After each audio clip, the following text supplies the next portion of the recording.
Moves are being made, and quite frankly, they're happening too fast in terms of making these podcasts relevant. I thought this was the off season. There is no off season for Locked On MLB.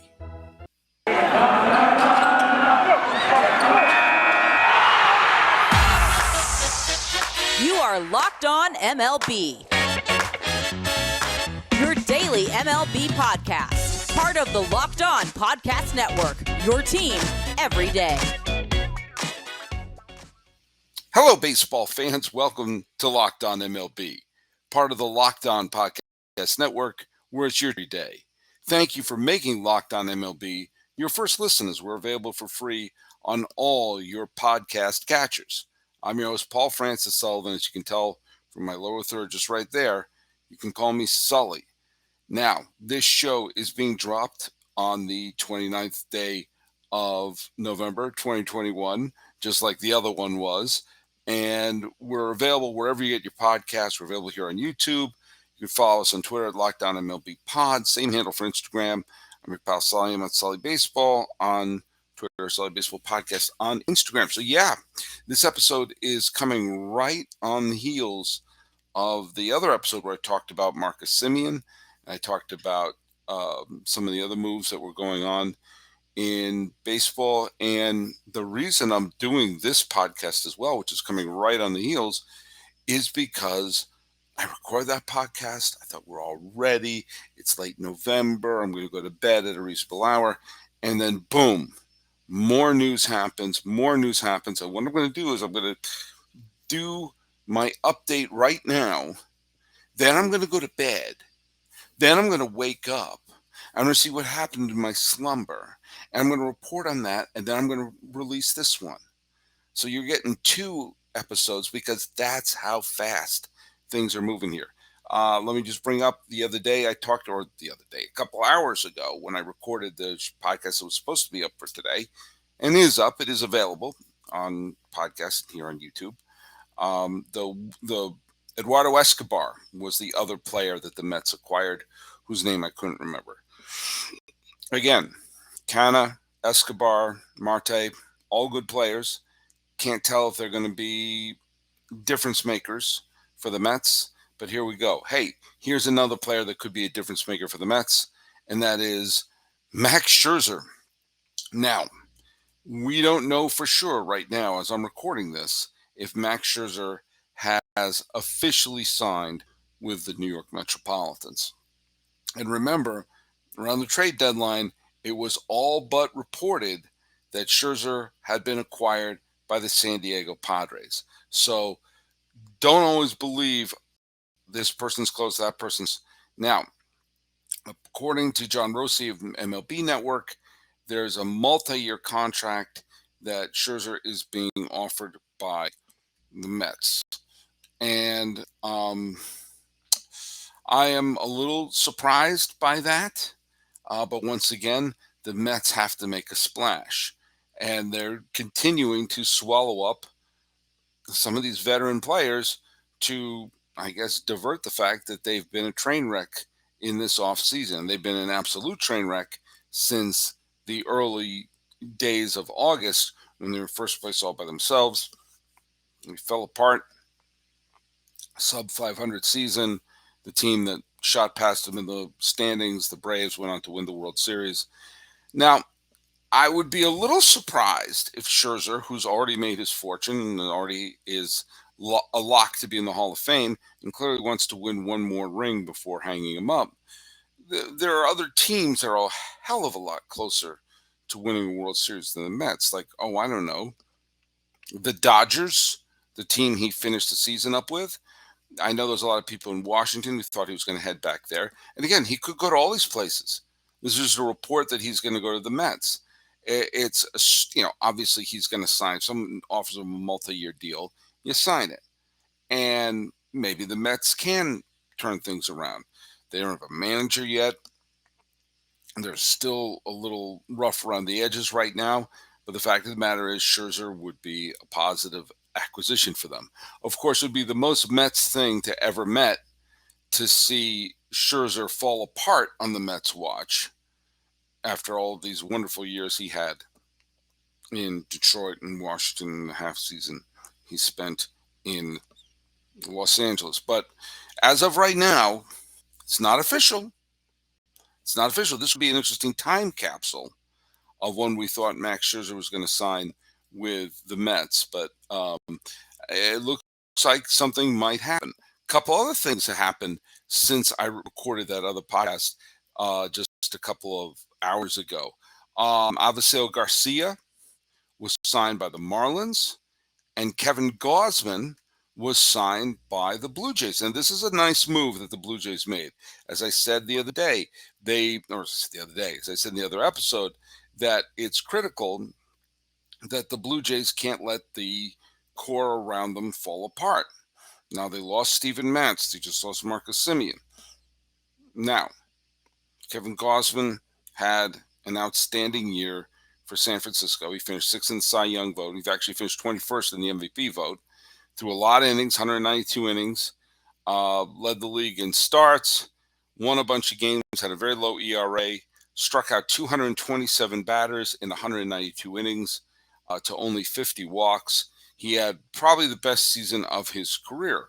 Pitched many years in Baltimore. Bounced around a little bit between Atlanta and Cincinnati. He's going to be he is 31 years old and is or will be 31 in just about a month or so.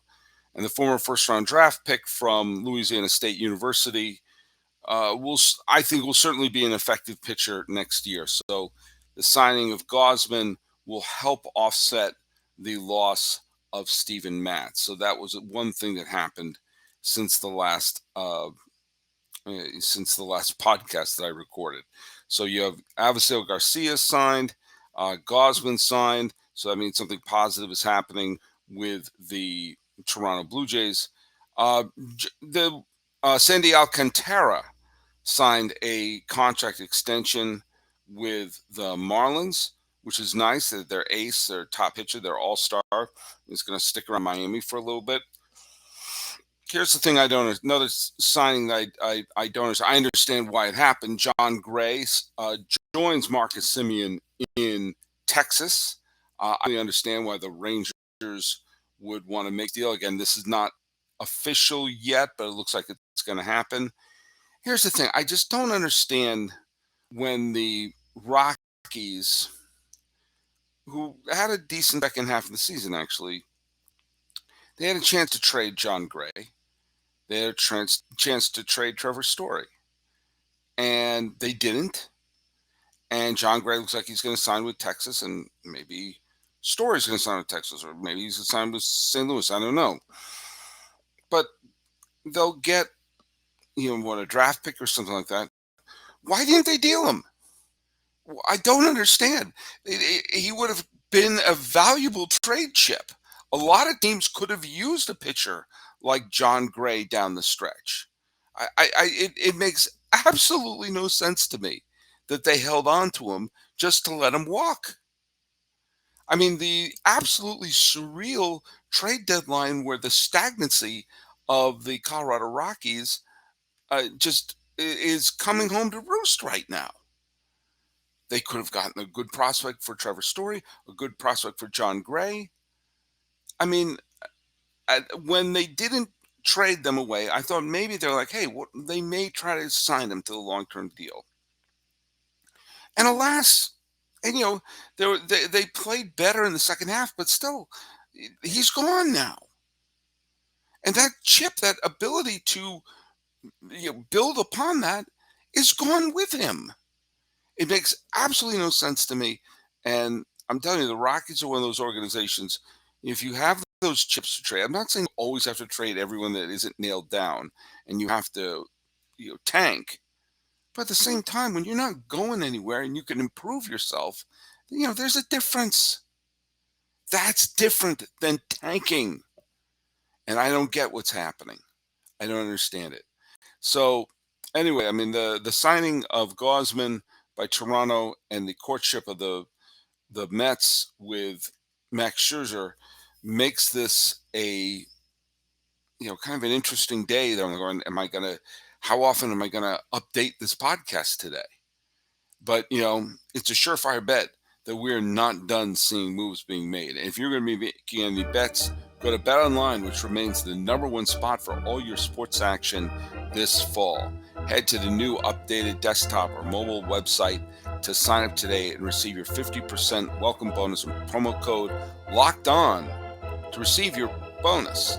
And it's not just football. You got BetOnline has pro and college hoops, hockey, boxing, UFC, even your favorite Las Vegas casino games. Don't wait to take advantage of all the amazing offers available for the 2021 season.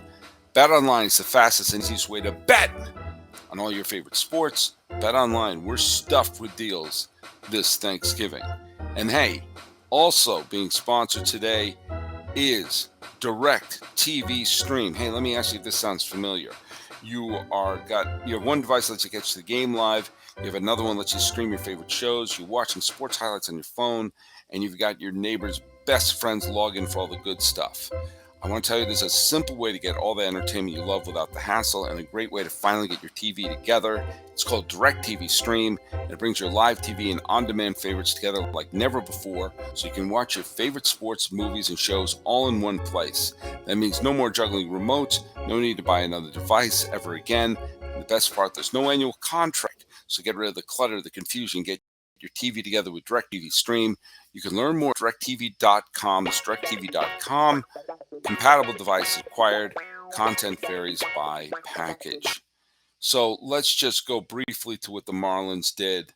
I do love that they signed Sandy Alcantara, all-star, who has put together some terrific years, and it's a 5-year extension, which means he'll have played a decade with Miami, and he's 26 years old, and good for the Marlins. I thought sure he would have been a trade chip, and he was a pickup when the Marlins traded away Marcelo Zuna to St. Louis. So, this is an example of a move that isn't a salary dump or tanking, but they've actually improved their team. And, good riddance, Marcelo Zuna, of course.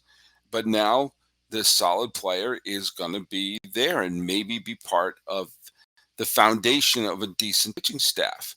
Now, Avisail Garcia has been around for a long, long time. Garcia played for Milwaukee last year and had a solid season, an OPS of 820. He wound up hitting 29 home runs, played 135 games. He's been good for the Brewers. He played that 1 year in Tampa Bay. Most of his career was with the White Sox, where he was part of the deal when he was acquired by the Tigers in the 3-team deal that involved Jake Peavy going to the Red Sox and Jose Iglesias going to Detroit. He went to the White Sox. So with that, the Marlins have some right-handed power and an ace for the long term. Not too shabby. Not too shabby. So we have, the Scherzer still floating around there right now. So I'm just checking it. It's kind of like seeing, I'm checking Twitter. I'm refreshing MLB trade rumors constantly to see what's going on. And just basically, we're on watch right now. We're on watch. This is going to be the big thing. This is going to be the big move for the Mets to make that splash before the door comes down on the lockout. And no, we are not renaming the show Lockout MLB. It's not going to happen. The Rays lost Michael Wacha and signed Corey Kluber. Kluber had a 1-year deal with the Rays. Kluber pitched with the Yankees this last year and had a no-hitter for his troubles. He also had a bunch of injuries. Kluber, of course, is a former Cy Young Award winner. Probably would have been the World Series MVP had the Indians won the 2016 World Series. Then again, if he pitched better in Game 7, they probably would have won that game anyway. It was a Cy Young contender. The Cy Young finished third in the Cy Young vote his last full season, which was 2018. We threw 215 innings. He threw 35 and two-thirds innings in 2019. He threw 1 inning in 2020. Last year, he threw 80 innings with the no-hitter. Pitched well for the Yankees when he was there, but he's off to Tampa Bay right now, and watch him become the next great reliever in the history of baseball. So, all right, well, what we're going to do is this. It is, relatively late right now. I'm going to go to bed. That's all there is to it. I'm going to go to bed right now. And when I wake up, we're going to take a look to see what happened when I was asleep. Because if something happened when I was asleep, we're going to do this. But either way, I'm releasing this one on Monday morning. So on Monday, you're going to have 2 brand new episodes. After taking the weekend off, we have 2 brand new episodes. So let's see. I'm nervous to go to bed. But hey, let's see what happens. Okay, I'm up. I'm awake. It's very early in the morning of the 29th of November, and he's still not officially signed. Max Scherzer is still not officially signed. So my whole idea of doing this emergency podcast was to be on top of things, to make sure that when things happen, things don't slip through the cracks. But he's still not signed. Apparently, the Mets are offering $40 million tomatoes a year, which is a lot of money. And the Mets are doing that because it's not going to be like a super long contract. It's going to be like, what, a 3-year deal or something crazy like that for about $40 million a year. That way you may overpay Max Scherzer, but you're getting him in that rotation. You're hoping a rotation that would include Scherzer, that would include a healthy Jacob deGrom, would be the type of rotation, and maybe lure back Stroman would be the rotation that could win the National League East, which the Mets have to desperately do. And even if it means paying Scherzer just all the money on the planet, that's what it means for this franchise. Here's where I'm worried about. With the talk of it being so imminent, and here we are hours later, and there's still no final word. This does smell a little bit like what happened with the San Diego Padres in the offseason, which was basically that all the rumors were that Scherzer was heading to the Padres, and at the last minute he wound up going to Los Angeles, and the Padres were left at the altar. This was that was a big humiliating thing for the Padres and led to their demise. Well, we're still sitting here, and I'm actually going to I'm going to refresh Twitter again. Nope, still nothing. Still nothing. Now, there are other rumors are floating around. Rumors that Corey Seager is probably going to. We all knew Corey Seager was probably going to leave Los Angeles. That's why they included Trey Turner in the Max Scherzer trade. That way, that was insurance. That was an insurance policy, knowing that World Series hero Corey Seager might go with another team. Now, the strange thing is that he's rumored to be going to Texas, who just signed Marcus Semien and are not contenders. Maybe they are. I don't know. They acquired John Gray. They acquired Corey Seager. They're certainly, John Daniels and company are not taking this lightly. They're hoping that the A's are going to fall to earth, and they're hoping that the Astros are going to, come back down to earth, and hoping that the Angels and the Mariners won't take over the division. So maybe they think, hey, this could be a potential winnable division. I don't know the answer to that, and neither do you. But the fact of the matter is the Rangers are suddenly very, very aggressive. Here's a team that I find interesting that is not being aggressive right now, especially with the door closing as fast as it is, are the Yankees. The Yankees who desperately need a new shortstop. The Yankees who desperately need some pitching depth are not linked with Scherzer, but oddly not linked with Seager or Story or Correa. Oh, you can't have Correa because he was part of the Astros. Shut up. He'll help the Yankees and you'll love him. But, Story and Seager, insert them into the Yankee infield and it would be an automatic improvement and give them the depth they need and be able to move some of the pieces they need around the infield to give them depth.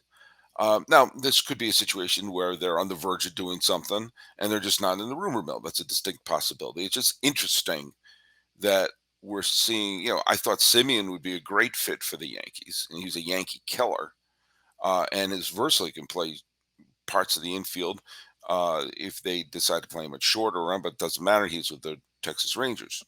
I thought for sure Corey Seager was going to sign with the Yankees. I thought that was the best fit. He's the type of hitter there. He can play shortstop. Is he the greatest defensive shortstop in the world? No, but he would help the Yankees, has the World Series experience, is a postseason hero, and I think would fit right in. I thought Story also be a terrific fit. Neither are happening. Doesn't appear to be happening. And maybe the purpose of this podcast in its own way was a failure. I was trying to stay on top of things. And in my effort to try to stay on top of things, I make sure that when you listen to the podcast, it's automatically relevant. It's not obsolete the nanosecond you hear it. Maybe it slipped away from me. Do you know why? Do you know why?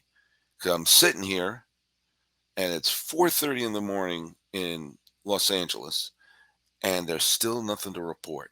And I'm going to tell you exactly what's going to happen. I'm going to make my prediction. You're going to hear it here first. You got to hear anything here first because it's still dark out. It still feels like night. That whatever happens as I'm getting ready to go to work, Pal Sully's going to go to the gym. I'm trying to take care of myself. Whatever's going to happen, I'm going to put this together. I'm going to put together the video. I'm going to put together the audio. You're going to hear the ads. You're going to see the little pictures. You're going to upload it on the YouTubes. You're going to upload it on the Facebooks. You're going to upload it on the Twitters and all the things and all the Instagrams and everything that this place exists at. And the second I hit publish, and the second I get in my car and head to work, Scherzer is going to announce a multi-year contract with the Twins, or something that we're not predicting right now, making everything I'm saying totally irrelevant in my attempt to not stay irrelevant.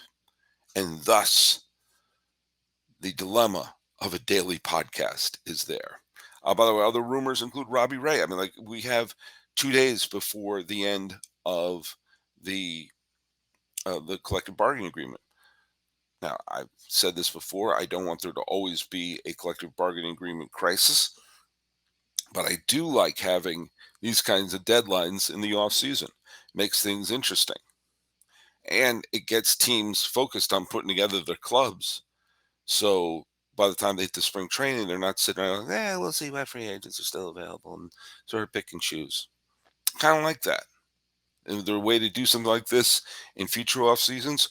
I'm all for it. I'm all for it. Robbie Ray is being rumored to possibly going to the Giants, possibly going to the Tigers, which would make the Tigers an interesting team. The Twins were interesting that they're in the rumor mill for that.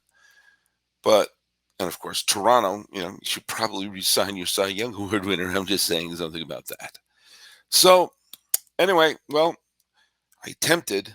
I'm going to refresh Twitter one more time. One more time. I'm clicking over there, and Scherzer is my Twitter search that I'm looking for. Any news on Scherzer? Any news on Max Scherzer? Maybe let's just write Scherzer in general, because maybe not everyone is putting bang bang Maxwell on there. I can't say the Mets are close. They're close. Everything is saying close. But nope, nothing signed. The Mets have made a multi-year offer. Everything is still open.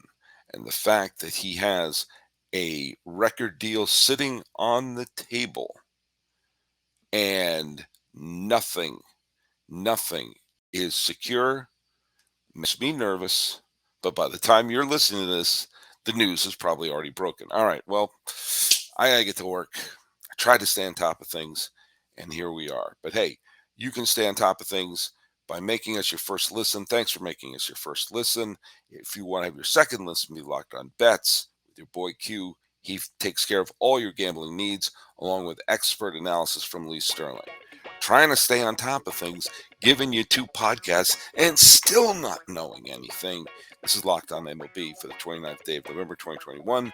I'm your host, Paul Francis Sullivan. Please call me Sully. I'm going to refresh again.